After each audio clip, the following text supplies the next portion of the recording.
दफ्तरों में अपने पीरियड लीव की डिमांड के बारे में कई बार सुना होगा, लेकिन क्या आपने सुना है कि भारत में एक ऐसा मंदिर है जहां पुरुष पुजारियों को मिलती है पीरियड लीव। सुनने में यह काफी अजीब लग सकता है, लेकिन यह बिल्कुल सच है। हम सभी जानते हैं कि अयोध्या में श्री राम का निवास है और वहां उनकी पूजा और आराधना एक अलग ही ढंग से की जाती है। साथ ही उनके कई रूपों की भी पूजा की जाती है। लेकिन अयोध्या में केवल श्री राम ही नहीं, माँ सीता की भी पूजा की जाती है। हमारी आज की रिपोर्ट भी इसी विषय पर है और हम आपको बताएंगे अयोध्या के अनोखे माता सीता के मंदिर और वहां के एक पुजारी की दिनचर्या और उनके पीरियड लीव के बारे में। आइए समझते हैं क्या है यह पूरा मामला। नमस्कार, मैं यशस्वी जोशी स्वागत करती हूं आपका यूबीई न्यूज में, जहां हम न सिर्फ खबरें लाते हैं बल्कि उनका बारीक और सटीक विश्लेषण भी करते हैं। अयोध्या में एक ऐसा मंदिर है जिस मंदिर का नाम है जुगल माधुरी कुंज और यहाँ माता सीता की सखी रूप में पूजा की जाती है। चलिए आपको बताते हैं यहाँ के पुजारी राज बहादुर शरण के बारे में। राज बहादुर शरण की दिनचर्या शुरू हो जाती है सुबह 5 बजे से और खत्म होती है भगवान के शयन के बाद। अष्टयाम सेवा यानी 8 प्रहरों के श्रृंगार, भोग, आरती के बीच उन्हें मुश्किल से बाकी काम के लिए वक्त मिलता है।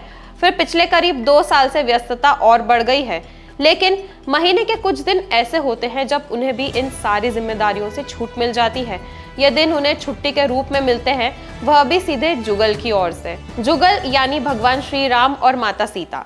3 से 5 दिनों की जो छुट्टियां राज बहादुर को मिलती है उसे कहते हैं मासिक अवकाश यानी पीरियड्स लीव। दरअसल राज बहादुर महंत हैं अयोध्या के रामकोट स्थित जुगल माधुरी कुंज मंदिर के। यह मंदिर सखी परंपरा का है और जब माता सीता की सखियां साथ नहीं होती है तो महंत को सखी भाव में आना पड़ता है।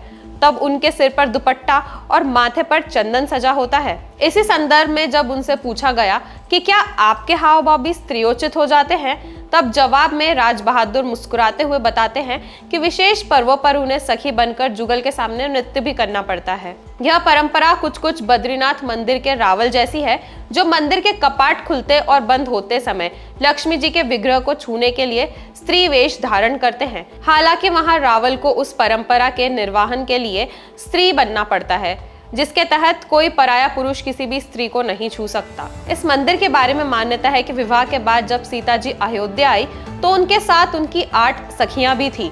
उन सखियों के नाम थे चंद्रकला, प्रसाद, विमला, मदन कला, विश्वमोहिनी, उर्मिला, चंपा कला और रूपकला। इस मंदिर में श्री राम सीता के साथ ये 8 सखियां भी विराजमान हैं।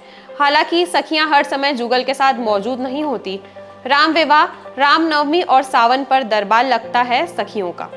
इसके अलावा वे शयन कुंज में विश्राम करती हैं। राज बहादुर ने जिस अनोखी सखी परंपरा के बारे में बताया है वह इसी विश्राम के वक्त की है।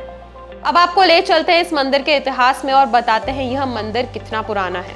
इस मंदिर में पहुंचने के लिए लोगों को लगभग 2 दर्जन सीढ़ियां तय करनी पड़ती है। वहीं इसके इतिहास की बात करें तो लखनऊ सीतापुर रोड पर एक छोटी सी रियासत पड़ती है, भिखमपुर। इसी रियासत की महारानी ने 1898 में वर्तमान मंदिर का निर्माण करवाया था। उसके पहले भी मंदिर था, लेकिन छोटा सा। माना जाता है रानी साहिबा इस मंदिर के पहले महंत मैथिली शरण भक्त मालजी महाराज की भक्त थी। राज बहादुर उसी परंपरा में तीसरे महंत हैं।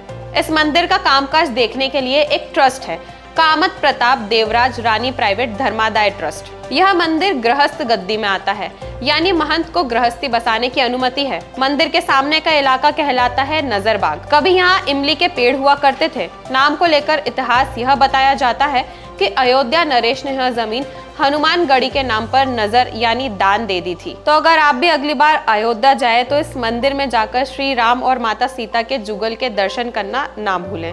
तो यह थी हमारी आज की एक खास रिपोर्ट। आपको हमारा यह कार्यक्रम कैसा लगा, अपने विचार हमसे जरूर साझा करें। वीडियो पसंद आए तो इसे लाइक और शेयर करें, साथ ही हमारे चैनल को सब्सक्राइब जरूर करें। यूबीई न्यूज आपके लिए लाता रहेगा देश विदेश से जुड़ी ऐसी ही खबरें। तब तक के लिए धन्यवाद।